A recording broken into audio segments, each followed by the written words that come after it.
Olá, amigos da engenharia. Este é o AEJ Conecta, o seu canal de aperfeiçoamento profissional da Associação dos Engenheiros de Jundiaí. Nos próximos 3 vídeos, vamos conversar sobre a produção e armazenamento de energia fotovoltaica, suas vantagens e desvantagens, principalmente sob o aspecto legal. A energia solar no Brasil representa 23,5% de toda a matriz elétrica, sendo a segunda maior fonte do país, ficando atrás apenas da energia hídrica. Nos últimos anos, o número de sistemas fotovoltaicos instalados no território brasileiro tem crescido consideravelmente, principalmente nas regiões Sul e Sudeste. A energia solar está sendo utilizada no Brasil majoritariamente em residências, como uma auxiliar na redução da conta de luz, seja por meio da energia térmica, aquecendo a água, ou com a utilização da energia fotovoltaica, gerando eletricidade. O Brasil possui uma vantagem por conta do extenso potencial energético a partir da energia solar, tendo em vista que os níveis de incidência solar são superiores aos de países que desenvolvem projetos fotovoltaicos, como Alemanha, França e Espanha. Portanto, a geração de energia fotovoltaica precisa ser amplamente explorada no país, já que possui os estímulos naturais fundamentais para isso. Segundo dados da Associação Brasileira de Energia Solar Fotovoltaica, a Absolar, até julho de 2025, o território brasileiro conta com quase 3 milhões e 700 mil sistemas de energia solar de geração distribuída e quase 18 mil usinas de geração centralizada, estabelecendo uma maior economia em relação às distribuidoras convencionais, além da manutenção e preservação ambiental do país. Mas você sabe qual é a legislação que regulamenta este setor? O conteúdo da Lei 14.300 de 2022, que instituiu o marco legal da micro e mini geração distribuída? O termo Grid Zero lhe é familiar? No episódio de hoje do EJ Conecta, vamos falar sobre a legislação. No próximo, sobre equipamentos para armazenamento de energia elétrica, com ou sem geração desta energia armazenada. E no último, abordaremos como o mercado tem reagido às regras que, aparentemente, desestimulam o investimento nesse setor. E para expor este assunto, estão aqui hoje conosco o engenheiro eletricista Carlos Orlando Pereira dos Santos, formado pela Faculdade São Judas Tadeu de São Paulo, mestre em Ciências em Engenharia de Energia pela Universidade Federal de Itajubá, Minas Gerais, em 2018. Possui curso de especialização em Gestão de Energia pelo Instituto de Inovação Tecnológica. É proprietário da empresa COPS Engenharia e também é associado aqui da EJ, e que possibilitou a presença de nossos outros convidados. Carlos Trota, graduado em Ciência da Computação pela Universidade Estadual de Campinas, a Unicamp, pós-graduado em Administração de Empresas, com ênfase em Marketing pela Universidade de São Francisco, especialização em Energia Solar pela Unicamp, tem mais de 15 anos de experiência em áreas comerciais e de marketing, com foco em tecnologia, e nos últimos 8 anos tem se dedicado a projetos de energia renovável, especializando-se em inversores e armazenamento de energia no Brasil e América Latina. Foi Country Manager das marcas de inversores Sunways e Solinteg no Brasil e atuou como diretor-geral de marketing da empresa de projetos solares ITP. Atualmente, é Country Manager Brasil da empresa Dynes Baterias. O engenheiro eletricista Geraldo Silveira, graduado pela Unifei, Universidade Federal de Itajubá, e mestre em Engenharia Elétrica pela Universidade Federal de Minas Gerais. É especialista em energia solar fotovoltaica, com atuação em projeto, execução e avaliação de usinas solares. Vasta experiência em comissionamento de usinas fotovoltaicas. É entusiasta em sistemas elétricos de geração de energia e estudos de curtos-circuitos. Gerente de engenharia do Canal Solar. E o engenheiro mecânico e técnico eletrotécnico Lucas Trettel, com especialização em energias renováveis, mecatrônica e automação. Fundador da Solbel Energia Solar, com atuação há muitos anos no desenvolvimento de soluções de energia fotovoltaica e armazenamento de energia. Cofundador da Vaemob Eletromobilidade, franqueadora voltada à infraestrutura de recarga de veículos elétricos. É um prazer recebê-los aqui no AEJ Conecta e passo a palavra para o Carlos Orlando para que faça suas considerações iniciais. Olá, colegas. É um prazer estar aqui com vocês. Apenas vou fazer um complemento das informações que o Silvio colocou, e eu acho muito importante. Fora a minha formação acadêmica, eu tenho também quase 25 anos de experiência na área da distribuição de energia e também na área da engenharia da medição, que foi uma carreira profissional que eu tive na Eletropaulo. Em decorrência disso, dessa experiência, também tenho uma empresa, COPS Consultoria e Engenharia, que também atua na área da geração distribuída, também atuamos na área de armazenamento de energia. E como complemento, também somos parceiros lá da Sobel, sou até o engenheiro responsável pela empresa da Sobel. Em decorrência disso, temos aqui uma prosa no início de que o problema do futuro da geração distribuída passa muito pela Lei 14.300 e também pela Resolução da ANEEL 1098 de 2024. E para isso, a gente gostaria que o Geraldo, colega, também da área, desse algumas considerações de por que o futuro da geração distribuída, micro e mini geração, passa pela lei e pela resolução da ANEEL. Carlos, muito obrigado pelo convite, muito obrigado à Associação de Engenheiros aí de Jundiaí. Dar um alô aí para os meus colegas aqui, meus companheiros da mesa. Só para fazer uma breve introdução, né, para a gente fazer um entendimento. Quando surgiu, né, lá atrás a lei que permite, né, o sistema de compensação de energia, desde que chegou, que a gente estipulou, né, um marco aí legal para a gente conseguir ter geração distribuída no país, a gente sempre teve essa questão de compensação de energia, tá? E lá atrás, quando isso foi instituído, quando a gente teve essa questão de compensação, era sempre 1 para 1. Então, por exemplo, você, Carlos, que é um integrador, né?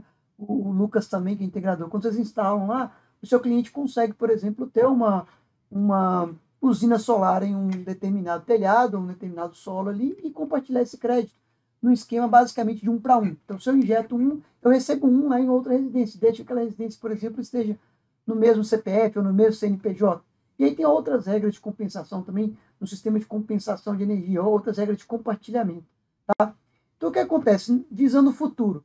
Com o tempo, né, o mercado foi aumentando, novas usinas foram aparecendo, e a lei também passou por mudanças. Então, vieram aí essas regulações normativas, né, provenientes aí de discussões de lei, né, que regulamentam como que isso vai atuar no país. A gente começou, por exemplo, com a 14.300, que trouxe ali o FIO-B, que basicamente o que significa? Agora mais não é um crédito 1 para 1. Agora, se eu gero aqui, lá na casa do Carlos, mas vou mandar para a minha casa de campo lá, um sítio que eu tenho. Se eu mando para lá, eu já não tenho mais, gero 1 e recebo 1. Eu tenho que pagar por causa daquele transporte.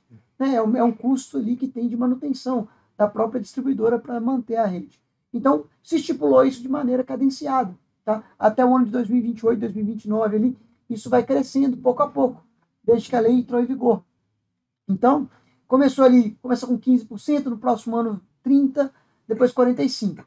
Isso, então, começa a ter impactos ali financeiros, porque algo que era 1 para 1, eu gerava 1 e recebia 1, eu começo a ter que pagar ali, né, um preço de transporte. Isso muda a viabilidade econômica do processo, tá? E mais recentemente, né, a gente começou a ter também alguns pontos de inversão de fluxos com as distribuidoras. Então, os sistemas delas foram começando a ficar sobrecarregados em alguns pontos, tá? Obviamente que isso é discutível em alguns pontos, porque a gente sabe que, de fato, em alguns locais nem chega a ser tanto essa questão de técnica, né? A gente sabe que, sim, em muitos locais tem essa questão técnica, em outros tem uma questão comercial envolvida, né? A gente sabe disso, mas a tendência do mercado, o que ela mostra para a gente? Ela mostra que o mercado ele tende a limitar ao máximo a injeção de energia. E nisso a gente entra no ponto que a gente vai discutir aqui, que é a parte de armazenamento de energia. Por quê? Se começa a ficar mais caro, se economicamente começa a não ficar viável, então a gente tem que começar a trazer soluções novas. E nessas soluções novas aí é que está vindo muito e muito forte, a gente vai discutir muito isso aqui hoje, a questão das baterias. E aí acho que o Carlos Trota pode comentar. Carlos, você acha que é justo isso que o Geraldo falou, de do 1 para 1 pagar um pedágio aí? Como é que você, antes de entrar em termos de legislação? Bom, inicialmente queria agradecer ao Carlos, ao Silvio e à associação, né, pelo convite de estar aqui com vocês. É um prazer estar representando a Dynes aqui com vocês num tema tão importante hoje dentro do nosso setor, né? E também parabenizar o Geraldo e o Lucas aqui presentes. É o seguinte, na verdade a 14300 foi um marco legal importante, né, dentro do nosso setor de energia solar, porém foi mal conduzido, né? Acho que aqui os que estão mais tempo, né, dentro da área, né, se vendeu muito, né, até 2022, né, teve um crescimento muito grande de energia solar de 2017 até 2022, né, quando todo mundo começou a vender muito bem. 22 foi o ano da energia solar, né, Lucas? Sim. A gente, nas apresentações que a gente tem feito por aí, a gente fala muito isso, né?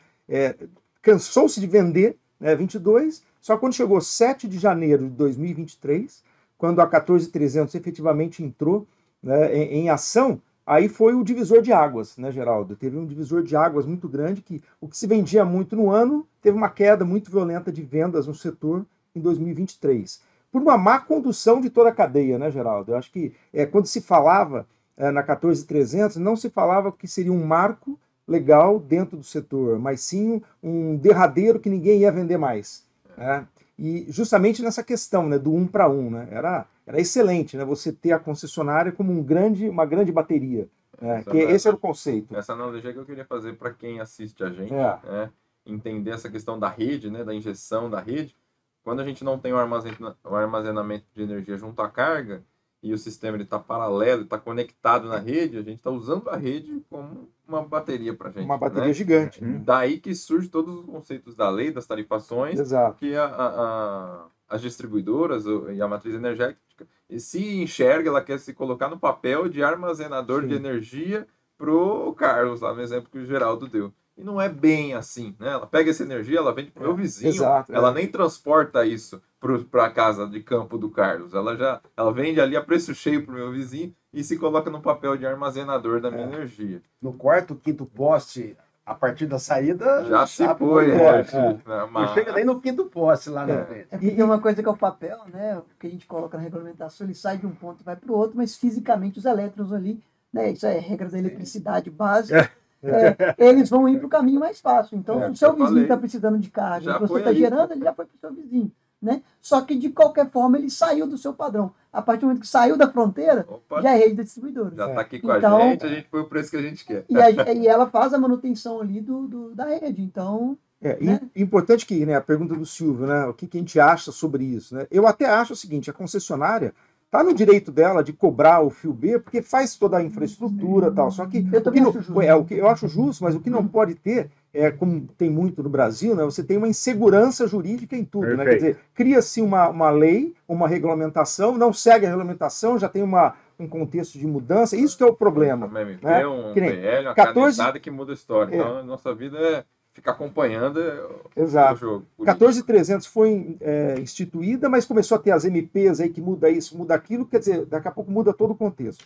E uma outra coisa importante, né, eu acho que é válido ter, mas não pode ter uma variação tão grande como tem a 14.300, que quando chegar em 2029, ninguém sabe mais o que vai acontecer com essa taxação. Já era para né? ter saído. Já era para ter saído, que nem é 23. Saiu, na verdade, em 22. Né? 23, 24, 25. Eles tinham 1 ano e meio ali para lançar como ficaria, né? Porque ele parou em 90%. Né? Os 15% que eu falei aqui, desde 2023 ali, eles vão progressivos, gradativo. Né? Gradativo. Essa tabelinha é interessante. É uma tabela interessante, a gente pode né? até colocar lá na tela, né? Para o pessoal ver essa tabelinha. É 15% ao ano. É 15, 30, 45, chegando até 90. Até 90. Só que aí não se sabe depois o que vai acontecer. Isso era para ter saído então, 1 ano e meio. Começou com esse pedágio, começa com 15% em 23 Isso. E vai até 90% em 29. A cada ano que alguém está instalando, ele já pega uma tarifa maior do fio B. De 15% do ano anterior. 15, 30, 45 e vai subindo até 90, né, em 2028. Né? E aí, Silvio, o grande problema é que a partir de 2028 a gente não tem a gente não sabe ainda, as regras não foram estabelecidas. Porque vai continuar, vai ter 100% do fio B, ou vai entrar algum outro tipo de imposto, vai entrar algum outro tipo de taxa. Então a gente ainda vive um momento inseguro. Mas como que o setor está se movimentando com relação a isso, ou não ainda? Pelo que eu vejo, o Geraldo conhece bem das regulações, mas as entidades estão correndo atrás, né, sempre em cima para ver essas MPs, o que vai mudar ou não, mas eu acredito que nenhum de nós ainda tem essa noção do que vai acontecer em 2028, que é ruim para o mercado. Você não tem como fazer uma programação de longo prazo sem saber o que vai acontecer com a 14.300 ou outras MPs que estão entrando. Né? Então, acho que nós estamos muito na mão, né, de quem está direcionando essas MPs para entender o que vai acontecer, né, Geraldo? Mas temos projeções. O que a gente pode fazer hoje é projeção. A projeção mais, digamos assim, otimista, tá? Hoje, a projeção mais otimista é 100% fio B. Tá? É a mais otimista. Ou seja, o que significa 100%? 100% do fio B é eu pagar 100% da tarifa do uso do sistema de distribuição. A gente pagar lá, né? Só para quem está assistindo a gente também, o que é o fio B? A nossa tarifa de energia, quando a gente pega lá a conta de energia e olha quantos quilowatts-hora a gente consumiu e o valor daquela energia, ela é composta por diversas gavetinhas, assim, a nossa tarifa, né? E o fio B é basicamente o sistema de distribuição, porque tirando a geração própria de energia, num sistema convencional, a energia ela vem lá de Itaipu, vamos dar um exemplo de uma geradora grande de energia, ela vem para um sistema de transmissão até chegar no seu sistema de distribuição onde estão os consumidores, né? O fio B está mais relacionado a essa parte de distribuição. Então, essa taxação, vamos dizer assim, essa influência na compensação do 1 para 1, do início da explicação do Geraldo, os 90%, quase 100% do fio B vai significar na conta uns 28, 30, por aí, se eu não estou enganado. Não é isso? Então, muito bem citado. Do total, né? Do total da tarifa, né? Então, se você compensa lá um kWh gerado, ele vai ser compensado 70% no outro endereço, ou na mesma geração, né? É importante citar também que essa taxação também se incide na geração junto à carga, quando a sua curva de simultaneidade ela não está sobreposta à geração. Então, você precisa injetar muito na rede durante o dia para usar muito de noite, né? Então, essa taxação se implica nisso também.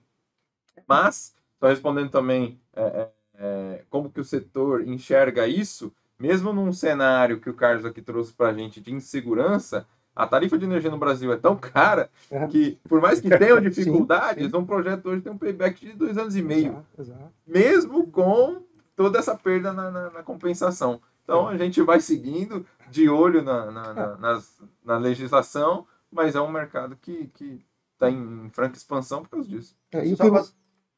Só fazer um complemento com as considerações do 28%, que normalmente corresponde à tarifa do P.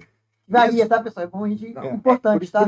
O Lucas não cravou justamente por causa disso. É isso que eu tenho que comentar. O colega aqui é mineiro. Lá é CEMIG.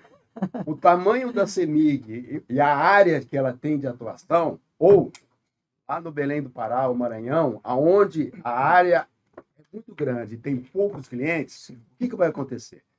Pode variar de 28% chegar até a quase 50% no PUB. Perfeito. Então, é importante variação por estado. Que varia muito. Perfeito. Isso, inclusive, foi um ponto bom que o Lucas até falou que varia justamente por causa disso, porque vai depender muito do sistema. É porque na conta de vocês hoje, quem pegar a sua fatura de energia, você vai ter lá, ela já vem até dividida hoje, né? Ela já vem lá TE e TUSD.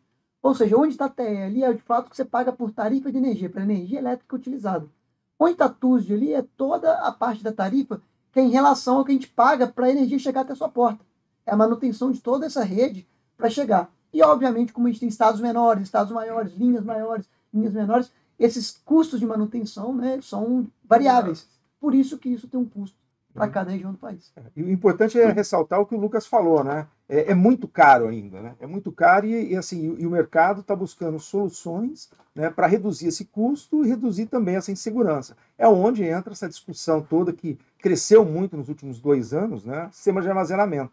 Né? A gente até cita muito nas apresentações para instaladores, né, para distribuidores, né, que tudo bem, o marco das baterias, né, na verdade, não é a 14300, né? O marco é a resolução 140 de 2022, né, que é interessante, né, todos os instaladores que estiverem nos assistindo entender também essa regulação. Né? Só que em 2022, como se vendia muito, né, o on-grid, ninguém falava de sistema de armazenamento, né, Geraldo? Então a venda estava muito aquecida, ninguém queria saber, mas a partir de 23, que tudo mudou o cenário, né, pela 14300, aí começou-se a voltar um pouco mais sobre, né, a 140, né, que se colocou o uso, né, dos inversores híbridos e baterias conectados à rede. Né? Então não se falava nada e agora, os 2 últimos anos, é que a coisa esquentou. Por quê? Porque por causa dessa insegurança toda em termos de conexão com a rede, né? Então se começou a falar muito mais sobre sistema de armazenamento. Né? A gente fazendo analogia, na prática, a gente deixa de guardar energia na rede da concessionária e fala, não, eu vou fazer esse trabalho, está me cobrando muito caro para fazer isso. Eu vou colocar aqui um banco de baterias, eu vou guardar minha energia e vou gerenciar isso. E na ponta do lápis, né, começa a ficar mais interessante a partir de agora por vários motivos. Quanto mais caro vai ficando essa exportação, né, essa geração de crédito, mais viável vai ficando a bateria. Que ainda dentro do ramo de regulamentação, mas agora para a bateria, eu ainda acho, né, não sei se os colegas da mesa aqui concordam, que a gente carece ainda de uma regulação mais específica para a bateria. Sim. Porque a gente está muito naquele trechinho do texto. Sim. Pode ser utilizado o sistema de armazenamento. Mas e aí, cadê os detalhes? Sim. A gente quer saber como que eu vou ter que homologar isso direto com a distribuidora, e o que eu preciso fazer para... Então, acho que a gente ainda carece, a gente já tem muito bem estipulado ali o fotovoltaico, né, o solar, mas a regulamentação dos sistemas de baterias, para mim, ainda carece ainda de algo mais específico, olhando para aquilo e trazendo regras que sejam claras ali, que dê segurança jurídica para os investimentos também. Na sua fala, você falou de um termo aí que talvez não seja familiar para todo, TUSD. Você pode explicar para a gente? É a tarifa do uso do sistema de distribuição, tá? Então, basicamente o TUSD ali é a tarifa do uso do sistema de distribuição, é o quanto que eu pago para aquela energia sair lá de Itaipu e chegar até minha casa. É o que está sendo cobrado, né? Sair de qualquer ponto de geração. Então, é esse. O fio B ali, o fio B é um dos componentes dessa TUSD. Ele está ali dentro, ali, igual o Lucas falou, um monte de gavetinha. Ele tem ali vários componentes. Então, você vai ali na ANEEL, tarifa de aplicação, você consegue ver quais são todos esses componentes ali que formam essa TUSD. Você queria complementar? Eu queria complementar o que o Geraldo falou na questão de falta de informação, né? Para ver. Por quê?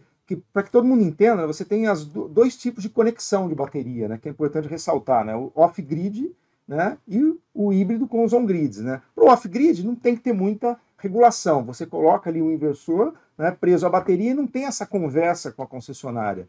Já os híbridos que a gente está falando, que vai crescer mais também, já tem essa conexão com a rede. Aí sim, eu concordo com o Geraldo, falta identificar, ter mais informações, né, para que o usuário final, ou o próprio instalador, né, saiba mais como conduzir. Né? O que a gente sabe, né, é que vai haver uma mudança muito grande no que é hoje o mercado solar e o que vai ser daqui para frente. Né? Os próximos 3, 4 anos vão ser decisivos nessa mudança radical aí do setor solar, né? Mas falta realmente informação. Eu acho que falta um detalhamento, mas em momento nenhum ela inviabiliza a utilização de baterias. Isso é muito bom ressaltar. Portanto, que hoje a gente tem um crescimento absurdo do ano passado para cá de venda de sistemas com bateria. Porque a legislação atual permite a utilização de baterias. Perfeito. E isso já tem sido... As pessoas já têm enxergado isso, portanto, que o crescimento tem sido exponencial. Perfeito. Poxa, Pará, Você poderia, por favor, seja um pouco mais explícito, até com exemplo, Tá. você fala off-grid, eu Perfeito. utilizo, e on-grid é o híbrido e tal.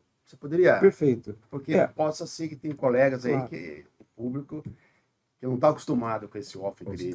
Claro. Não, quando a gente fala em off-grid, é que você não está totalmente desconectado da concessionária. Então, são lugares, por exemplo, você pode ter algum sítio que não tem nenhuma conexão, né, com energia da companhia, e você tem que ter um sistema ali que você capta, né, a luz do sol, transforma isso em energia, joga no inversor off-grid, né, e depois carrega a bateria para que você possa estar utilizando dentro da sua casa, dentro do seu sítio, para ter energia. Né? Então, off-grid normalmente é totalmente desconectado da rede. Né? Já quando a gente fala do on-grid ou híbrido, você pode estar conectado na rede e também tem a conexão com a bateria. Então, é uma outra tecnologia aí dos equipamentos. Né? Até então, o off-grid não tinha nenhum tipo de regulamentação necessária, porque você, como estava desconectado da rede, não tinha essa necessidade de uma certificação ou de uma homologação. Já quando, a partir da 140, que você instituiu essa conexão on-grid, né, essa conexão com a concessionária, aí sim você tem toda essa regulação que você precisa na homologação. Né? Basicamente, essas são as duas diferenças. O que a gente vê que vai crescer mais é o híbrido, né, substituindo essa conexão on-grid que até então o mercado estava acostumado. Tá? O híbrido que seria conectado à rede, mas também com bateria. Tá? Essa é a distinção entre os dois conjuntos aí, né? Bom, eu acho que a parte de legislação aí ficou bastante esclarecedor aí para os nossos, quem vai nos assistir aí. Eu agradeço vocês aí pela colaboração de enriquecer os nossos conhecimentos. Perfeito. Muito obrigado. Nós que agradecemos. Obrigado pelo convite. As manifestações, opiniões, informações ou declarações apresentadas neste conteúdo são de inteira responsabilidade dos entrevistados, não implicando concordância, endosso ou corresponsabilidade da Associação dos Engenheiros de Jundiaí, AEJ, ou de sua diretoria, sob qualquer forma.